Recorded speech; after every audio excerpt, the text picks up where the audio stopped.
छोड़ा था उसके आगे का पोर्शन आज कवर करना था,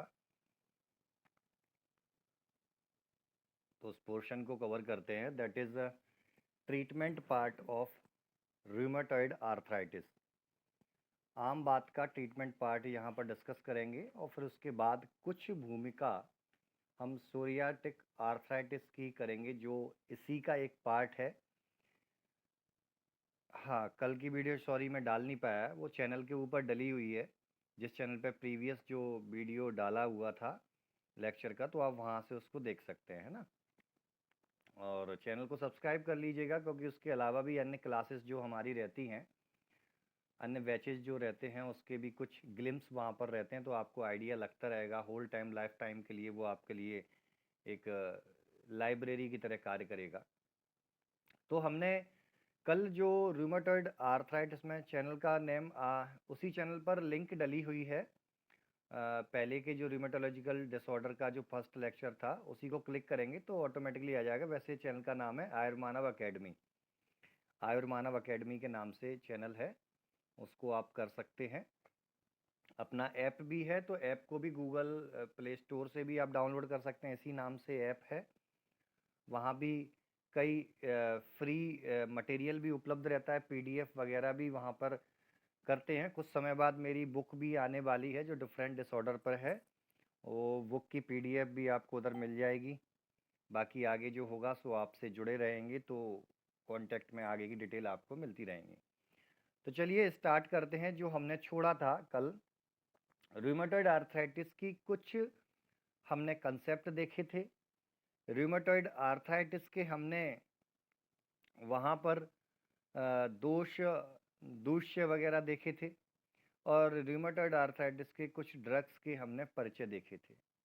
उसके बाद हमारा कुछ पोर्शन रह गया था, जो था पंचकर्म का पोर्शन, पंचकर्मा पोर्शन, और कुछ अन्य औषधियाँ, जिनको एक एक करके मैं आपको बताऊंगा कि कषाय कल्पना यदि आप यूज करना चाहते हैं तो कौन सा कषाय वहाँ पर अच्छा रहेगा, कौन कौन से वहाँ पर रसायन अच्छे रहेंगे, जिन रसायनों का आप प्रयोग करा सकते हैं जिससे वो डिजीज़ में परमानेंटली क्योर आ जाए, रिपीटेशन ना के बराबर हो। तो ये हम आज के लेक्चर में देखने वाले हैं। तो ये लेक्चर में जो हम देखेंगे, उसके पहले आपको इसके बस्ती वगैरह, ये जो पंचकर्म है, उसके प्रोसीजर की तरफ मैं आपको लेके चलता हूँ। देखिए, आयुर्वेद में सबसे बेस्ट चिकित्सा में बोला गया है कि पंचकर्म बहुत बेस्ट चिकित्सा होती है, और उसमें भी बस्ती चिकित्सा को बहुत अच्छा बोला गया है। मैं आपको रेफरेंस भी बताऊंगा। डॉक्टर एल महादेवन सर का नाम सुना होगा आपने, doctor L Mahadevan sir. Doctor L Mahadevan sir से काफ़ी कुछ सीखने को मिला। यस सर, यस सर, सुना है, जी जी जी। सुना है सर। तो उनसे काफ़ी कुछ सीखने को मिला हमें। प्रेजेंट थे। हाँ, अब आप बिल्कुल सही समझ गए हैं। तो वही कंसेप्ट कहीं ना कहीं हम लोगों की प्रैक्टिस में भी देखने को मिलते हैं, तो मैं चाहता हूं कि वो कंसेप्ट भी आपके साथ शेयर किए जाएं। तो यहाँ पर डॉक्टर एल महादेवन सर ने कुछ योगाज बताए हैं जो बहुत अच्छे इसमें कार्य करते हैं। उससे पहले उनके कंसेप्ट को भी देख लेते हैं। यहाँ पर जो 2 स्टेप में ट्रीटमेंट प्रोटोकॉल चलता है, जो मैंने कल आपको बताया था कि आम पाचन, आम पाचन हमें फर्स्ट लेवल पर रखना है, आम पाचन पर फर्स्ट लेवल पर रखना है। एक यूनिवर्सिटी और है, मुझे एग्जैक्ट नाम ध्यान नहीं आ रहा है, काफ़ी फेमस यूनिवर्सिटी है, मैं बताऊंगा उसका। वहाँ पर डॉक्टर अनुपमा मैम ने, आउट ऑफ इंडिया की यूनिवर्सिटी है, अनुपमा मैम ने वहाँ पर एक बहुत अच्छा लेक्चर कंडक्ट किया था, और जो कंसेप्ट अपन ने डिस्कस किए हैं, वो कंसेप्ट भी उन्होंने वहाँ पर बताए हैं। और ये समझ लीजिए कि डॉक्टर एल महादेवन सर और अपनी प्रैक्टिस में जो कंसेप्ट डॉक्टर अमित सर ने कल जो बताया था, वो कंसेप्ट इंटरनेशनल लेवल के कंसेप्ट मान के चलिए। बट हमें उस पर कॉन्फिडेंस रखना ज़रूरी है, कॉन्फिडेंस रखेंगे। कई बार ऐसा होता है कि हम अपेक्षा करते हैं किसी पेशेंट में 20 दिन में, 25 दिनों के अंदर रिजल्ट मिल जाए, नहीं मिल पाता, क्योंकि डिपेंड करता है। आयुर्वेद कहता है प्रत्येक व्यक्ति की प्रकृति अलग है, और प्रकृति के अनुरूप उसमें रिजल्ट अप्स एंड डाउन रहते हैं। और ये एक सबसे बड़ी चीज़ है कि हर वैद्य 100% पेशेंट्स को ठीक नहीं कर सकता। अगर वो 60% पेशेंट्स को, आने वाले 100 में से 60 व्यक्तियों को अगर ट्रीट कर रहा है तो वो बेस्ट डॉक्टर्स की कैटेगरी में आता है। क्यों? 40 केसेस का मैंने क्यों ये डाउन फेज रखा है? क्योंकि इसमें से कई पेशेंट जो होते हैं वो अ, अपने यहाँ पे पढ़ा है ना, रोगी के गुण आड्वान विषग वश्यो ज्ञापक सत्वान अपीचा, तो वो विषग के वश में नहीं होते। वो वैद्य की कई बार तो वैद्य पे डाउट करते हैं कि यार इसके पास हमारा ट्रीटमेंट हुआ कि नहीं होगा, क्योंकि एम्स वगैरह बड़ी बड़ी संस्थानों में जाकर के हमने ट्रीटमेंट लिया, हम वहाँ से ठीक नहीं हुए, तो ये क्या ही बेटर कर देगा। दूसरा वो करते तो हैं वैद्य पर विश्वास, लेकिन बट वो परहेज जो होता है कि क्या डूज हैं और क्या डोंट हैं, क्या नहीं करना है और क्या करना है, इन सारी चीज़ों को पत्थ पत्थ को फॉलो करने में वो थोड़ा गलती कर देता है। वो थोड़ा एक तरीके से शुचि नहीं होता है, कहते हैं पवित्र जो सत्य बोलने वाला, वो सत्य बोलने वाला नहीं होता, वो कहीं ना कहीं परहेज को ब्रेक डाउन कर देता है। तो ऐसे पेशेंट्स में भी सफलता हमें नहीं मिलती है। और कुछ पेशेंट्स ऐसी कंडीशन में आते हैं जब वो रोग असाध्य की कैटेगरी में पहुंच चुका होता है, तो वहां पर हम उसे असाध्य से याप में तो क्रिएट कर देते हैं, बट उनको कंट्रोल करके ठीक कर पाना बहुत मुश्किल होता है, और वो पेशेंट इस कंडीशन में भी होता है। एक और कैटेगरी होती है, कुछ पेशेंट्स को डॉक्टर का टेस्ट लेना होता है, वो डॉक्टर को चेक करने के लिए आते हैं। तो आज एक डॉक्टर के पास है, 10 दिन बाद दूसरा डॉक्टर चेंज करेंगे, फिर उसके बाद तीसरा चेंज करेंगे। तो इस प्रकार के पेशेंट की डायग्नोसिस भी करना ज़रूरी है कि कौन सा पेशेंट पर हमें समय देना है और कौन से पर नहीं देना है, क्योंकि वो जाने वाला है, तो उसका कभी भी वो असफलता की कैटेगरी में नहीं आएगा। तो यहाँ पर एक प्रोटोकॉल था आम पाचन। तो आम पाचन के लिए हमने कई प्रकार के आपको कंसेप्ट बताए थे, जिसमें आप क्षार का यूज कर सकते हैं, अग्नि दीपन की कैटेगरी कर सकते हैं, लेखन कर्म की औषधियाँ आप ले सकते हैं, जिसमें शिवाचार पाचन चूर्ण मैंने बताया था, वो क्षार कर्म भी करेगा, अग्नि दीपन भी करेगा, लेखन कर्म भी करेगा। और इन कंसेप्ट के ज़रिए आप आम का पाचन कर देते हैं। जब आम का पाचन करने के बाद आपको पता चलता है, जब आप फिर से उसका फॉलोअप लेते हैं, तो आपको उस पेशेंट के पास जब आप उससे पूछते हैं तो उसमें लघुता के लक्षण उसमें आने लगते हैं। वो कहता है कि डॉक्टर साहब पहले से मुझे फुर्ती महसूस होती है, मैं एनर्जेटिक महसूस करता हूँ खुद को, तो ये तो मुझ में सुधार आया है, अब चलने पर मेरी सांस नहीं फूलती है, बहुत सारी चीज़ें हैं। उसकी आम शुद्धि के लक्षण आपको उसमें देखने को मिलते हैं। जब आम शुद्धि के लक्षण आपको देखने को मिलते हैं, इस आम शुद्धि के बाद आप पेशेंट को फास्ट वे में क्योर कर सकते हैं।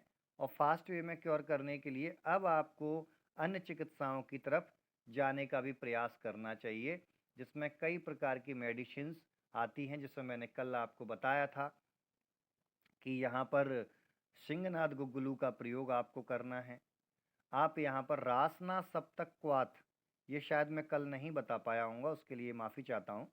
रासना सप्तक क्वाथ क्यों करना है अभी आगे भी डिस्कस करेंगे, अपने पॉइंट ऑफ व्यू से भी और डॉक्टर एल महादेवन सर के पॉइंट ऑफ व्यू से भी डिस्कस करेंगे।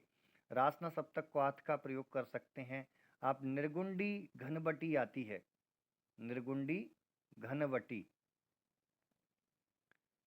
बहुत ही कम फार्मा कंपनियां बनाती हैं, लेकिन अगर ना बना पाएँ तो इसमें कोई प्रॉब्लम नहीं है। आप निर्गुंडी पत्र को सेंधव लवण के साथ, जैसे फॉर एग्जांपल आपने निर्गुंडी पत्र लिए, निर्गुंडी पत्र को 15 से 20 पत्ते आपने लिए निर्गुंडी के, और इसको 2 गिलास पानी के अंदर बॉईल किया, अच्छे से बॉईल कर लीजिए कि वो आधा गिलास रह जाए, और उसमें 2 चुटकी भर आपने सेंधव लवण उसमें मिलवा दिया। 2 चुटकी भर सेंधव लवण आपने उसमें मिलवा दिया, और उस पेशेंट को मॉर्निंग या इवनिंग में किसी भी एक टाइम यदि आप उसको पिलाने के लिए बोलेंगे, तो उस पेशेंट के दर्द में बहुत तेज़ी से आराम देखने को मिलता है। अब एक और कंसेप्ट मैं आपको बताऊंगा कि भाई आपने आम पाचन जो करना है, वो आम पाचन आप कैसे करेंगे और कितने दिन तक करेंगे, कैसे करेंगे, उस पर तो हमने डिस्कशन कर लिया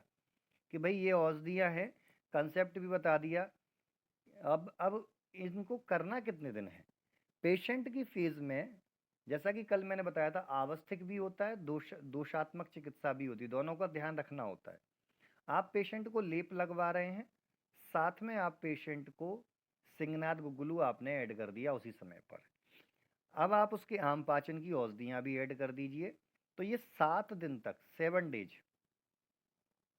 मैं 7 दिन तक का इसलिए बोल रहा हूँ क्योंकि ये मैंने ट्राई किया है, मेरे कई सीनियर हैं, मेरे कई बैचमेट हैं, गुरुजन हैं, वो भी इस कंसेप्ट को करते हैं, क्योंकि कोशिश करनी चाहिए कि जल्दी से जल्दी पेशेंट को निराम अवस्था के अंदर लेकर के आए, साम अवस्था से, क्योंकि फिर पेशेंट को अगर ज़्यादा समय हो गया तो वो आपके पास ट्रीटमेंट लेने के लिए रुकेगा भी नहीं। 7 दिन उसको मेडिसिन देने के बाद आप फॉलोअप पे बुलाते हैं, तो 7 दिन के अंदर उसका आम पाचन हमें करना होता है, जहाँ पर आप 2 प्रोटोकॉल फॉलो करते हैं, एक आहार का, उसकी डाइट को, और दूसरा मेडिसिन का। मेडिसिन हमारे हाथ में है, आहार पेशेंट के हाथ में है। आहार के लिए स्ट्रिक्टली उससे बोल दीजिए, भैया ये नहीं खाओगे तो नहीं खाओगे, क्लियर बोल दीजिए। अगर आप खाओगे तो मैं ठीक नहीं कर पाऊंगा, यदि आप नहीं खाते हो तो मैं इसको भरपूर प्रयास के साथ ठीक करके आपको स्वस्थ करूंगा। पेशेंट का आम पाचन हो जाएगा, देन आपको ट्रीटमेंट, कंप्लीट ट्रीटमेंट पे आप चले जाएंगे, और डाइट को तो फॉलो करवाना ही है। अदरवाइज वो दोबारा आम दृष्टि होगी, दोबारा आम दृष्टि के बाद उस रोगी को फिर से उसके सिम्टम्स देखने को मिलेंगे। तो ये एक हमने भूमिका बनाई थी कल, जिसमें कुछ पॉइंट्स मैंने आज जोड़े हैं आपके लिए। अब यहाँ पर डॉक्टर एल महादेवन सर एक कंसेप्ट बताते हैं कि इसमें आपको क्या आम पाचन के लिए फॉलो करना है। तो ये कहते हैं कि आपके तिक्त रस, रूक्ष गुण प्रधान और रक्त प्रसादन, इन चीज़ों का विशेषकर ध्यान देना आवश्यक है। इन चीज़ों को विशेषकर हमें देखना है। रक्त प्रसादक द्रव्य कहाँ मिलेंगे? रक्त प्रसादक द्रव्यों के लिए आप ज्वर को देख सकते हैं, आप तिक्त रस के लिए आप ज्वर चिकित्सा देख सकते हैं। ज्वर चिकित्सा जरूर पढ़िएगा। ज्वर चिकित्सा आयुर्वेद में 60 to 70% डिजीज के अंदर काम आती है। 60 to 70% डिजीज के अंदर ज्वर चिकित्सा काम आती है, तो वो आपको देखना बहुत आवश्यक है। ये बहुत ज़रूरी पॉइंट हो जाता है, क्योंकि ज़्यादातर धातु पाचक औषधियाँ उसी में वर्णित की गई हैं, और जब रोग क्रॉनिक कंडीशन में डेवलप होता है तो वो धातु पाक की अवस्था में पहुंच जाता है। ऐसा डॉक्टर एल महादेवन सर ने बोला है, और उन्होंने ये डॉक्यूमेंटेड किया है अपनी पुस्तक के अंदर भी। तो तिक्त रस प्रधान औषधियाँ, रूक्ष उनका कर्म, उनका गुण होना चाहिए, और रक्त प्रसादन भी करना चाहिए। इस प्रकार का हम कॉम्बिनेशन मेडिसिन का बनाते हैं, इस प्रकार का हमें योग तैयार करना होता है। तो जो मेडिसिन्स मैंने आपको बताई हैं, उन मेडिसिन्स में यही गुण मोस्टली देखने को आपको मिलेंगे। अब यहाँ पर डिफरेंट टाइप ऑफ डिजीज़ के, डिफरेंट टाइप ऑफ ड्रग्स के बारे में मैं आपको डोज एंड उनका नाम आपको बताऊंगा। अगर आप कसाय कल्पना का प्रयोग करना चाहते हैं तो फेवरेट है मेरा रासना एरंडादी कसाय,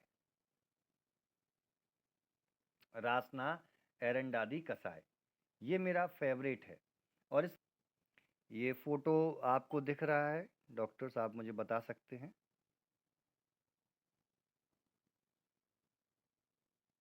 यस सर श्योर है। चलिए चलिए, तो यहाँ पर आप देखिए, इस श्लोक को आप देखें, लंगनम स्वेदनम तिक्तम दीपनानी कटुनीचा, ये वही ट्रीटमेंट प्रिंसिपल है, ये भाव प्रकाश के अंदर ये लिखा गया है, और बहुत अच्छा कंसेप्ट है। इसमें लंघन आपको कराना है, फास्टिंग करा सकते हैं, लाइट टू डाइजेस्ट फूड, ऐसा फूड जो मैंने कल जस्ट बताया था आपको, ऐसा भोजन करवाना है जो इजीली उस व्यक्ति को पच सके। अब ये कैसे पता चलेगा? जब आप पेशेंट की अग्नि परीक्षा करेंगे, उससे सवाल जवाब करेंगे जब। स्वेदन करना है, स्वेटिंग थेरेपी करना है, तो स्वेदन के लिए सिंपल सा कोई दिक्कत नहीं है। आप पेशेंट को बोल दीजिए पंखा बंद करके कमरे में अकेले बैठ जाइए, बॉडी ऑटोमेटिकली स्वेदन की प्रक्रिया में आ जाएगी। सिंपल ऐसे प्रोसीजर्स पेशेंट को बताने होते हैं हमेशा हमें, जो पेशेंट इजीली फॉलो कर सके और पेशेंट उसको करने में ऐसा ना समझे कि भाई यार ये तो बहुत बड़ा समझा दिया। वही वाला कहते हैं ना कि एक मूवी में आपने डायलॉग सुना होगा कि जाकर के शेरनी के आंख के आंसू निकाल के लाओ, और इस प्रकार के जो डायलॉग थे पहले गोविंदा की मूवी में देखने को मिलते थे। तो सेम उस प्रकार का नहीं करना है कि पेशेंट को बता दिया भाई यार ये तो करना ही नहीं है तुझे, अब उसे बता दिया वो अगले दिन भाग जाएगा। पेशेंट बहुत आलसी है आज के समय का। आपको कई बार आपको पेशेंट के अकॉर्डिंग एडेप्ट होना पड़ता है, वैद्य को होना पड़ता है। आज की समस्या ये है, पेशेंट नहीं चाहता मुझे ठीक होना है, वैद्य चाहता है कि कैसे भी करके बेचारे को ठीक करूं, उसका भला करूं, बहुत परेशान है ना। पेशेंट की अटक नहीं रही है। तो आपको अभी उससे बोलोगे कि यार नाड़ी स्वेद ले ले, इस प्रकार का ले ले, अगर कोई समझदार होगा वो कह देगा भैया दे दो। नहीं है वो क्या, आप कहो कि जाकर के ये वाला स्वेद कर ले। ऐसे कई पेशेंट्स को मैं बताता हूँ बालों का स्वेद करो, वो पेशेंट मुझसे कहते हैं सर हॉट बैग है हमारे पास, हॉट वाटर बैग से कर ले, तो वो रिजल्ट नहीं मिलते हैं। तो वहाँ पर हमें स्ट्रिक्टली बोलना पड़ता है पेशेंट से कि भाई यार इतना आलस मत करो, वरना खाना खिलाने के लिए भी एक नौकर रखना पड़ेगा, हाथ मुंह तक नहीं पहुंच पाएगा, ये कंडीशन आपकी डेवलप हो जाएगी। तो पेशेंट को डराना भी होता है ये भी एक चिकित्सा का पार्ट है। सो ये डिपेंड करता है कि किस प्रकार के पेशेंट्स हमें देखने को मिल रहे हैं। तो स्वेदन आपको कराना है, स्वेटिंग थेरेपी आपको कराना है। फिर बोलते हैं तिक्तम दीपनानी कटुनिचा। जस्ट अभी डॉक्टर एल माधवन सर ने भी ये बोला था कि तिक्त रस प्रधान आपका होना चाहिए। कटु विपाकी मैंने आपसे बोला था कल कि कटु विपाक भी होना चाहिए उसका, उष्ण वीर्य भी उसका होना चाहिए। तो आपको करना है use of herbs with bitter and pungent taste. कोशिश कीजिए आप जो भी द्रव्य यूज कर रहे हैं, जो भी औषधि यूज कर रहे हैं, उस औषधि में इनकी बहुलता होनी चाहिए, प्रधानता होनी चाहिए। द्रव्य गुण का शेषण जब मैं लेता हूँ, जिसके लिए मैंने पहले एक कोर्स कंडक्ट किया था अपने चैनल पे, जिसमें सॉरी उस पे ऐप के ऊपर मैथमेटिक्स ऑफ द्रव्य गुण, तो वहाँ मैं यही कंसेप्ट बताता था कि कैसे आप ड्रग का एवेल्यूशन कर सकते हो। बहुत सिंपल सी प्रोसेस होती है, कभी समय मिला या कभी रखा तो उसका भी सेशन अपन करेंगे मैथमेटिक्स ऑफ द्रव्य गुण का, कि किस प्रकार से आप ड्रग का एवेल्यूशन करते हैं, एनालिसिस करके कंप्लीट वीर्य विपाक और रस प्रधानता और अनुरस प्रधानता भी आप निकाल सकते हैं। उसके अकॉर्डिंग आप एक ड्रग को मल्टीपल डिजीज में यूज कर सकते हैं। तो यहाँ पर आपको देखने को मिल रहा है कि दीपन भी आपको पेशेंट का करना है। नीचे आपको देखने को मिल रहा होगा स्टिमुलेटिंग एपेटाइट, आपको ब्रेचन कर्म भी करना है। ध्यान रखिए, आप मुझे थोड़ा सा आप बताइए कि ब्रेचन कर्म करने की क्या शर्त होती है और बमन कर्म की क्या शर्त बताई है संहिता में। कोई भी आप बता सकते हैं, गलत भी बताएंगे चलेगा, किसी को परफेक्ट नहीं आता।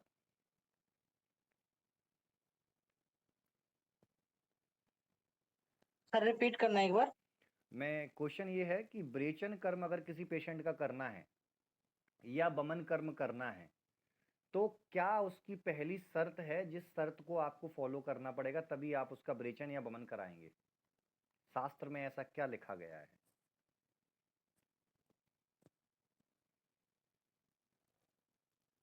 सर अकॉर्डिंग टू यू हम ऐसे समझ नहीं पाएंगे कि कैसे शास्त्र में लिखा है, वो एग्जैक्ट हमें पता नहीं कोई दिक्कत नहीं, कि आप किस वे आप में पूछा। आप अपने अकॉर्डिंग बताइए। मान लीजिए मैं एक पेशेंट हूँ और मुझे रूमेटॉइड आर्थराइटिस है, अब आप मेरा ब्रेचन कर्म कराना चाहते हैं, तो आप क्यों कराएंगे मेरा ब्रेचन कर्म, और उसके लिए आप क्या मेरे अंदर देखेंगे कि आपको ब्रेचन कर्म कराना है मेरा? या तो पित्त का अनुबंध हो और कफ मंद हो, तो बिल्कुल, विरेचन कर्म के लिए हम वो करते हैं। बिल्कुल सही और बोला जहाँ आपने, पर यही शास्त्र में लिखा है। जी सर। और यहीं पर मोस्टली लोग बाग ये गलती कर देते हैं। बमन के लिए कफ की बहुलता, सिर्फ एक दोष देखा जाता है, कफ यदि ज्यादा है तो आप बमन कराएंगे, और यदि कफ कम है तो आप ब्रेचन कराएंगे। अब उसमें पित्त बढ़ा है या नहीं बढ़ा है कोई मैटर नहीं करता। इसीलिए मैंने पूछा कि ये कफ दोष प्रधान व्याधि है, रूमेटॉइड आर्थराइटिस, तो यहाँ पर ब्रेचन का कंसेप्ट कैसे आ गया, भाव प्रकाश ने ये लिख कैसे दिया। तो यहाँ पर ये बोलना चाह रहे हैं कि ब्रेचन कर्म आपको तब कराना है जब आप उसकी एपेटाइट अच्छी कर दे, उसका आम का पाचन कर दे। ये कंप्लीट ट्रीटमेंट प्रोटोकॉल है कि वो डिजीज रिपीट ही नहीं होगी, बॉडी के अंदर टॉक्सिन्स रहने ही नहीं देंगे, माम दोष का नामो निशान मिटा देंगे। एक बात ध्यान रखिएगा, संहिता में जो भी लिखा गया है वो वर्ड टू वर्ड करेक्ट है। फर्स्ट नंबर पर लंघन बोला है, सेकंड पे स्वेदन बोला है, थर्ड पे तिक्त और दीपन पाचन, दीपन कटुनी, ये सारा ये दीपन पाचन जो बोला है, तो इसी क्रम में आपको ये प्रोसेस करनी होगी। ऐसे ही जब मैं संहिता सार करके मैं लेक्चर लेता था, संहिताओं के लेक्चर लेता था मैं, चरक संहिता भागवत का, मोस्टली मैं सेशन मॉर्निंग में लेता था। तो कई क्या है, हमारे यहाँ पे आलसी बहुत व्यक्ति हैं जो मॉर्निंग में जगना पसंद नहीं करते, तो मैंने उसको कंडक्ट करके एक संहिता ख़त्म कर दी थी। उसके बाद फिर मैंने किया नहीं, क्योंकि जब इंटरेस्ट नहीं दिखेगा तो मैं अकेला किसको पढ़ाऊँगा। लेकिन शाम को वही लेक्चर ले लो तो शाम को सभी जुड़ जाते थे। शास्त्र शस्त्र और सलील पात्र की अपेक्षा करते हैं सर। बिल्कुल बिल्कुल बिल्कुल, इसीलिए मैंने फिर उसको मैंने साइड में कर दिया। तो तो उसमें जब आप चरक या सुश्रुत या भागवत कोई भी संहिता आप जब अध्ययन करेंगे, संहिता अध्ययन, तो आप ध्यान कीजिए फर्स्ट नंबर पे जो उन्होंने ड्रग लिखा है, जो आयुर्वेद औषधि लिखी है, वो फर्स्ट नंबर पे क्यों लिखी है, उस फर्स्ट नंबर की औषधि उठाइएगा और उसी डिजीज की, उसी रोग का स्टार्टिंग का उसके लक्षणों को पकड़ लीजिएगा, तो उसी से वो ठीक होगा। फिर जब जाके उन लक्षणों के साथ अन्य दोष का अनुबंध होगा तो उसके नेक्स्ट स्टेप वाला जो ड्रग होगा उसको आप यूज कर सकते हैं। तो उसी क्रम में वो लिखे गए हैं, क्रमशः संहिता लिखी गई है, कोई भी पॉइंट कहीं नहीं। ऐसा नहीं है कि इस श्लोक में अगर मैं लिख दूं स्वेदनम लंघनम दीपनानी तिक्तम कटुनीचा, इनका क्रम बदल दूं तो पेशेंट ठीक हो जाएगा, नहीं होगा, इसी क्रम में होगा, क्योंकि ये लाइन ऑफ ट्रीटमेंट है, एलओटी है, ये लॉट है हमारे आयुर्वेद का। एलओटी अगर आप फॉलो करेंगे तो आप रिजल्ट ले पाएंगे, अदरवाइज 99% आयुर्वेदिक वैद्य आयुर्वेद चिकित्सा ना करके वो पेटेंट चिकित्सा कर रहे हैं, जो फार्मा कंपनियां पेटेंट ड्रग्स बनाती हैं उनको यूज कर लेते हैं। अभी कुछ समय में हमारा sir I am the one, sir मैं क्लासिकल प्रैक्टिस करता हूँ सर। बहुत बढ़िया है। अब क्लासिकल प्रैक्टिस करते हुए आपका क्या अनुभव है, आप थोड़ा सा शेयर कर सकते हैं डॉक्टर साहब कि क्या क्लासिकल प्रैक्टिस करना बेकार है या आपको अच्छा लगा? सर ट्रेमेंडस बहुत सही, बहुत सही। रिजल्ट, बहुत बहुत ही जबरदस्त रिजल्ट। मैं सोरियासिस के केसेस मेरे पास आए थे तो जी 21 दिन में क्लियर कर दी थी सोरियासिस, बहुत बिल्कुल बढ़िया, बहुत रिजल्ट है बढ़िया। सर। और वो सिर्फ 2 ही चीजों से, पंचतिक्त गूगल जी और आरोग्यवर्धनी बटी। बहुत और बढ़िया, लोकल एप्लीकेशन के लिए 777 ऑयल, अयप्पा केयर तेलम और गंधक द्रुति बहुत मिक्स सही, करके देन बहुत जबरदस्त क्लियर हो गए थे। बहुत तो बढ़िया। बहुत अच्छा रिजल्ट है सर क्लासिकल में। मैं तो क्लासिकल ही यूज करता हूँ सर। पेटेंट वाले आते हैं ना, उनको ये बोलता हूँ तुम्हारी कोई क्लासिकल ब्रांच है तो वो दिखाओ, इसको रहने दो। बहुत तो ये अच्छा, चीज है सर। बहुत अच्छा। तो यहाँ पर क्लासिकल जब जी प्रैक्टिस करते हैं तो इसको ये समझ लीजिए पेटेंट जस्ट लाइक एमबीबीएस, और क्लासिकल प्रैक्टिस करने वाला जस्ट लाइक एमडी और डीएम के समान मान लीजिए आप एलोपैथी में, क्योंकि क्रिटिकल डिजीज को ठीक करना है तो आपको क्लासिकल पे जाना पड़ेगा, उसका सहारा लेना पड़ेगा, है ना। तो सर मेरा एक केस बता रहा हूँ सर, मैं जी एक केस बता रहा हूँ, अभी 2 मिनट लूंगा सर, जी जी ज्यादा बिल्कुल। नहीं। मेरे पास एक केस आया, उसका डिवोर्स हो गया था जी और वो 4 महीने उसने सीवियर अल्कोहल ली, अल्कोहलिक सीवियर, जी मतलब आँख खोले तो उसको ड्रिंक ही करनी है, जी सोए तो ड्रिंक करनी है, कुल्ला करना तो ड्रिंक से ही। जी। तो वो हालत हुई उसकी, उसका 2.8 ग्राम एचबी रह गया ओहो। और बिलिरुबिन भी बहुत बड़ा हुआ था, 7-8 के करीब था जी और एसाइटिस भी था उसको। ठीक है सर, उसका लीवर डैमेज था जी जी जी। काफी। तो वो मेरे पास लेके आए, जहाँ की यहाँ पर पीजीआई जितने हैं, पीजीआई वगैरह ने जवाब दे दिया, हाथ खड़े कर दिए कि लीवर ट्रांसप्लांट हो सकता है, उसके 20 लाख रुपए लगेंगे, इसके अलावा कुछ नहीं। और वो ठीक हो भी सकता है और नहीं। हम्म। देन मेरे पास आए किसी के रेफरेंस से कि आप वहां चले जाओ। तो मैंने कंडीशन रखी, शर्त रखी कि सिर्फ और सिर्फ गाय के दूध पे रहना है। जलोदर की चिकित्सा समझ के मैंने बिल्कुल। उसको ट्रीट करना स्टार्ट किया। हम्म। तो मैं कहा दूध पे ही, गाय के दूध पे ही रहना और कुछ नहीं लेना। ठीक हम्म। है ना, पानी की जगह भी दूध ही लेना है। और हम्म। बकरी का मिल जाए तो और भी अच्छा है। हम्म। ठीक है, तो ये चीज मैंने उसको बोली।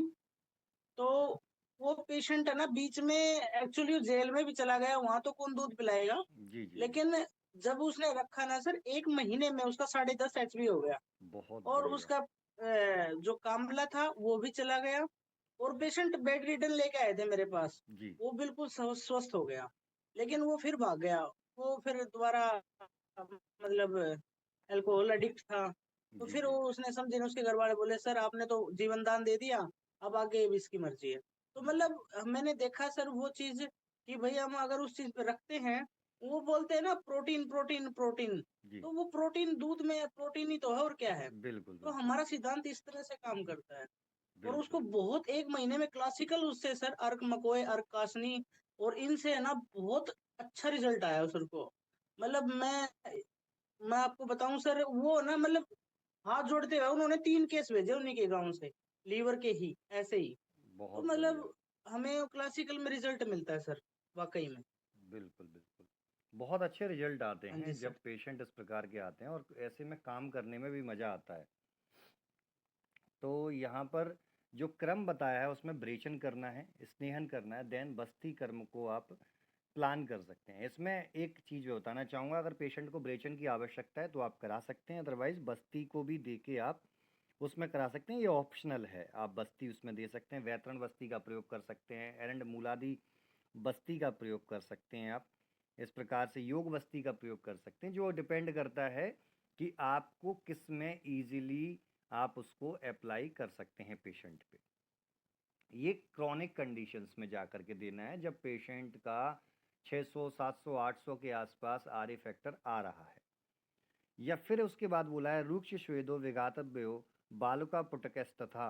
तो इसमें अब ये बोल रहे हैं लोकल एप्लीकेशन के बारे में।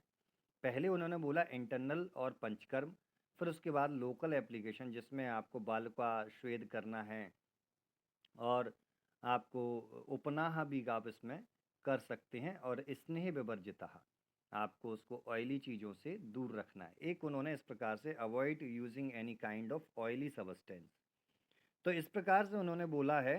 तो ये कंसेप्ट, ये बहुत बड़ा कंसेप्ट है, क्योंकि भाव प्रकाश में ये लिखा हुआ है, और ये कई क्लासिकल वैद्य इसको प्रैक्टिस करते हैं। डॉक्टर एल महादेवन सर ने भी इस पर लिखा है अपनी पुस्तक के अंदर।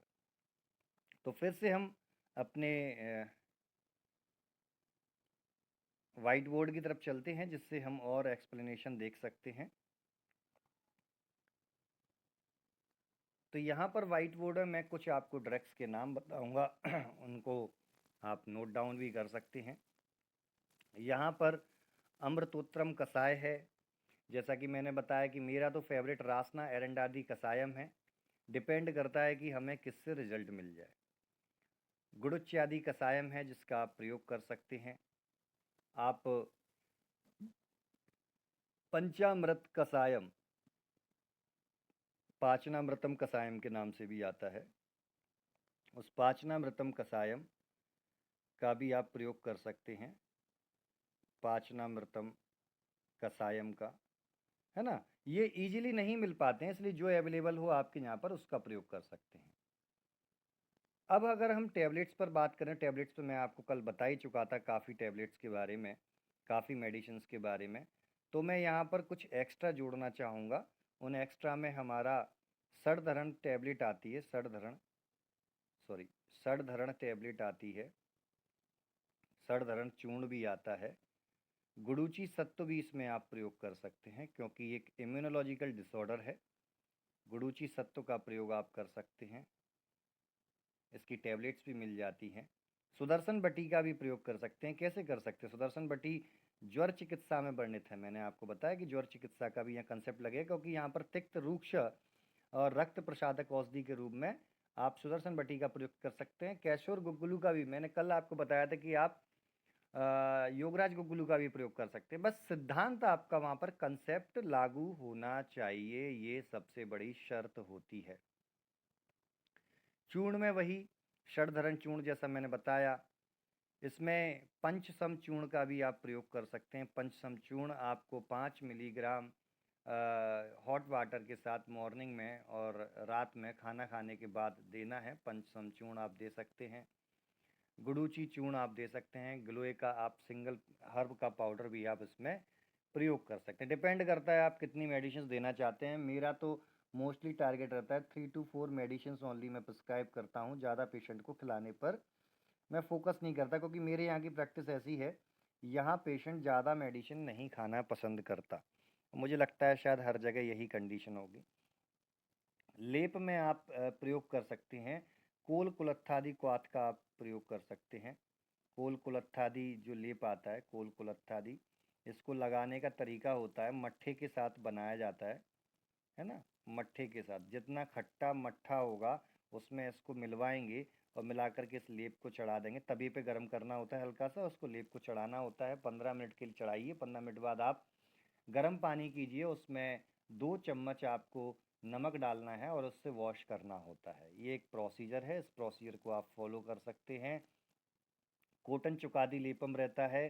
दसांग लेप ईजिली मिल जाता है और दसांग लेप के भी लगभग सिमिलर ऐसे ही रिजल्ट देखे गए हैं। और मैं तो सबसे ज़्यादा दसांग लेप ही यूज करता हूँ, क्योंकि यहाँ साउथ की मेडिसिन कम उपलब्ध हो पाती हैं। बट मेरी फिर भी 80% प्रैक्टिस है वो साउथ इंडियन फार्मा कंपनी की मेडिसिन से ही है। अभी कुछ समय बाद हम भी अपना एक प्रोडक्ट लॉन्च कर रहे हैं, जो मोस्टली कार्डियक पेशेंट्स के लिए कर रहे हैं, जिसमें हृदय महाकसाय को हम ला रहे हैं। अपना कुछ नहीं है, हृदय महाकसाय आचार्य चरक का हम लॉन्च करने वाले हैं।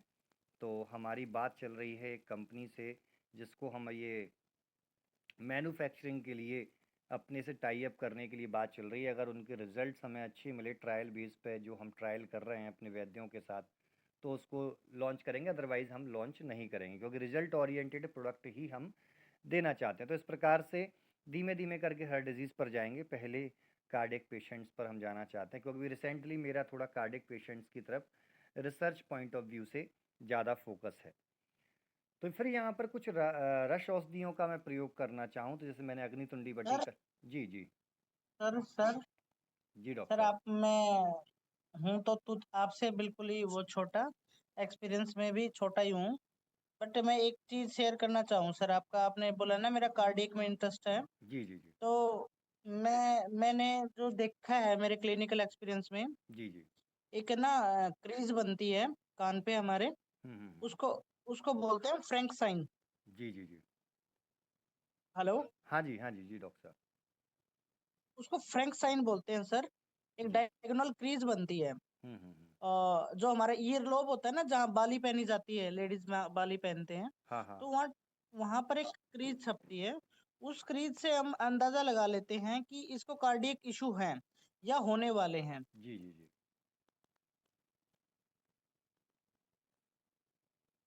उसके बाद हम संसर्जन क्रम रख। ये बिल्कुल चीज बिल्कुल। अभी बताइए सर, देखते हैं कितना लेप के लिए कितना उसमें आता है उसको रिजल्ट स्वेलिंग और पेन में।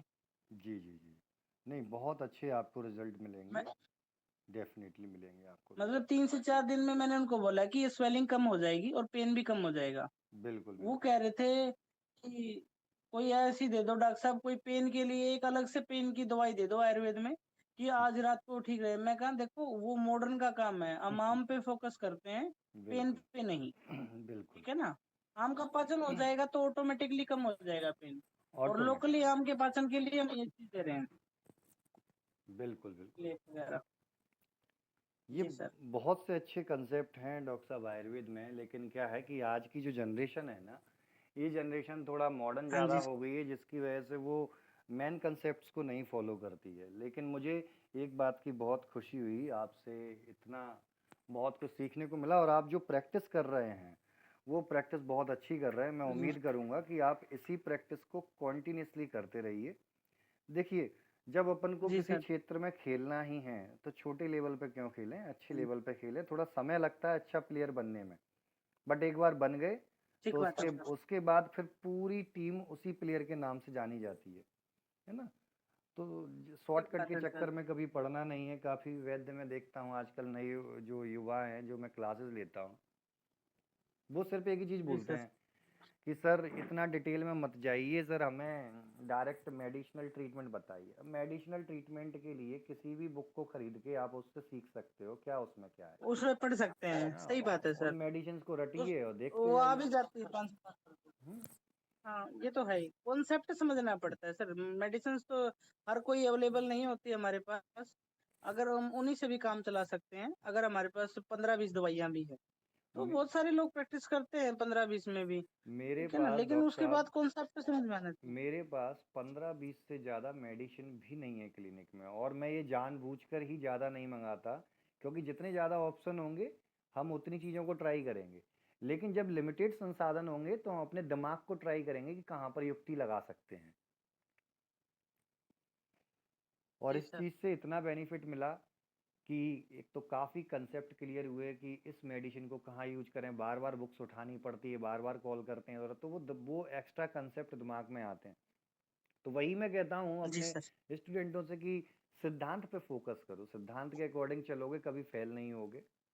जो सिद्धांत हैं वही फॉलो करोगे तो सीधी सी बात है कि इतने वर्षों में जो आयुर्वेद तैयार हुआ, उस आयुर्वेद को बड़े बड़े साइंटिस्ट फेल नहीं कर पाए। हर रिसर्च में प्रूफ हो रहा है, तो आप और हम उसको क्या चैलेंज करेंगे? तो उसको फॉलो करो एज इट इज।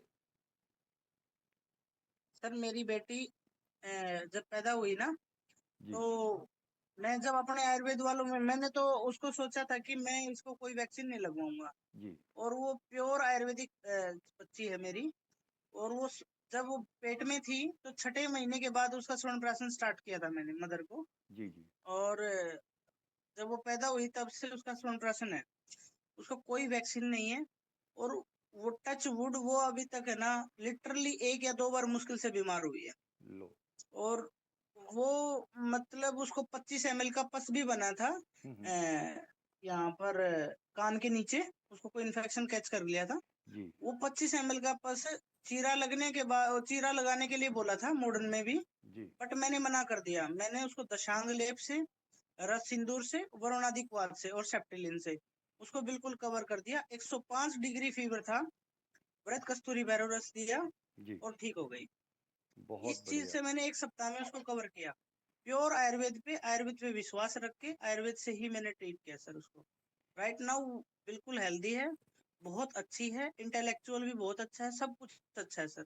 और मैंने अपने इस चीज को तोड़ा, लोगों के डर को, कि वैक्सीन लगवानी चाहिए, वैक्सीन लगवानी चाहिए, वैक्सीन लगवानी चाहिए। ठीक है ना सर, उस चीज को मैंने दूर किया। तो एक अब जब हम खुद ही शुरू नहीं करेंगे आयुर्वेद पे विश्वास, तो अगला कौन वो करेगा? क्योंकि जब चरक ने ही बोल दिया कि अगर हम रोजाना स्वर्ण का सेवन करेंगे, तो हमारे पे किसी भी विष का प्रभाव नहीं होगा, जैसे बिल्कुल कमल के पत्ते पे पानी नहीं बिल्कुल टिकता। बिल्कुल। तो वो एक बात है सर। हम चरक की और बातें मानते हैं, मतलब चाहे हम कोई आयुर्वेदाचार्य भी लगा लो, हम चरक की और बातें फॉलो करते हैं, तो क्या वो लाइन गलत है? बिल्कुल बिल्कुल, सारी एक बात बातें बताइए उनकी सर, वो उस सारी लाइन बातें की भी तो सही है। सार्थकता है ना। बिल्कुल बिल्कुल। हाँ, क्योंकि संहिता के वो अंदर चीज लिखाई वो गया मतलब। है जो एक्चुअल में सही है। हाँ। फालतू चीजें लिखी ही नहीं हाँ, संहिता में। अब वो कश्यप ने अलग से स्वर्ण प्राशन बताया, बट चरक ने भी तो बोला है ना। चरक ने पहले ही बोल रखा है ये बात, कि आप स्वर्ण का सेवन करते हैं तो किसी भी विष, विष मतलब कुछ भी, कुछ भी। भाई वो बैक्टीरिया है, फंगस है, फलाना है, प्रोटोजोआ है, कुछ भी वायरस है, तो उसका प्रभाव ही नहीं पड़ेगा।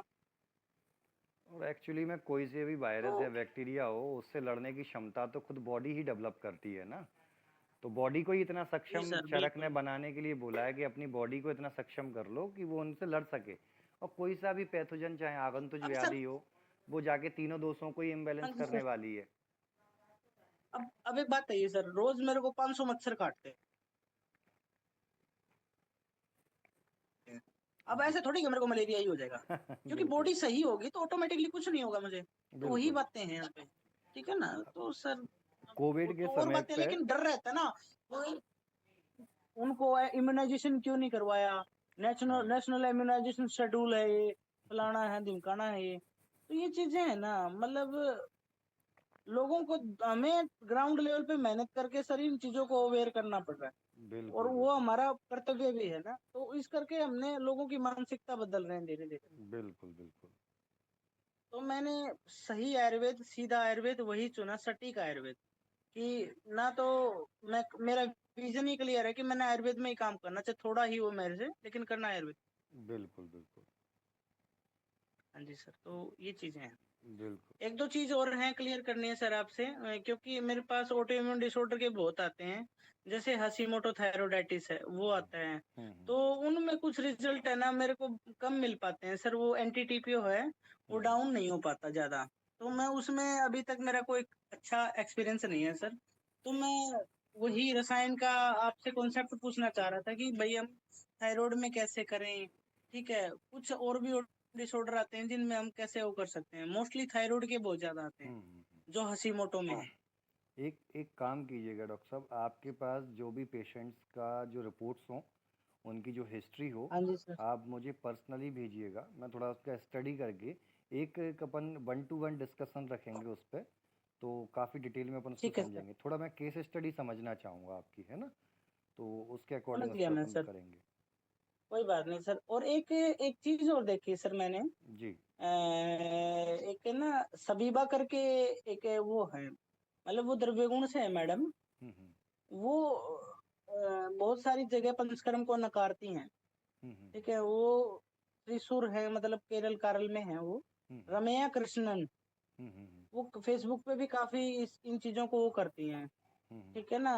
तो मैं वो समझ नहीं चाह रहा कि वो द्रव्य गुण को करते हैं, वो उन्होंने अपना एक अलग से बना रखा है उस चीज को, scientific based evidence medicine in Ayurveda, ऐसा कुछ है, SBEBA, तो उनका अलग ही कॉन्सेप्ट है सर।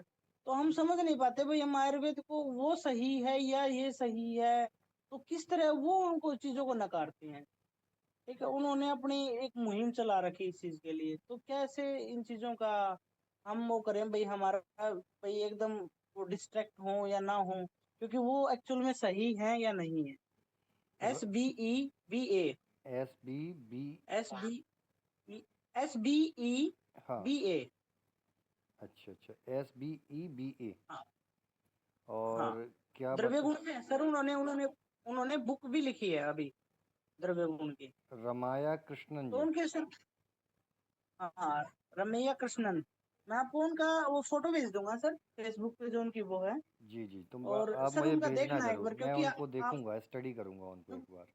क्योंकि हाँ, क्योंकि आप द्रव्य गुण पे आपने बोला है ना कि मैं द्रव्य गुण से काफी कुछ हो किया है सर, जी जी तो जी। आप उनको एक बार चेक करना सर, उनका क्या कॉन्सेप्ट है, जी जी किस जी। तरह उनके रिजल्ट काफी वो डालते हैं, ओरिएंटेड डालते हैं, जी जी जी। शेयर भी करते हैं, जी जी जी। ठीक है, लेकिन वो बहुत सारी चीजों में पंचकर्म को नकारते हैं, भाई उनमें जरूरत ही नहीं है ये पंचकर्म, ये इस नो स्नेन स्वेदन भी जरूरत नहीं है, मतलब वो चीजें हैं, एक बार आप देखना सर चीज। बिल्कुल बिल्कुल डॉक्टर साहब, मैं देख के डिस्कस करूंगा उसको हाँ आपसे, है ना। चलिए डॉक्टर साहब, हाँ जी सर, आज के लेक्चर को ठीक है यहीं वो, फिनिश करते हैं। कल हम फिर सोरियाटिक ठीक है आर्थराइटिस, सर, और यदि इसमें कुछ छूटा होगा तो उसको भी कवर करेंगे, है ना। ओके। ठीक है सर, गुड नाइट डॉक्टर ठीक है साहब। Sir, so nice, good night sir, good night sir, thank you. Okay.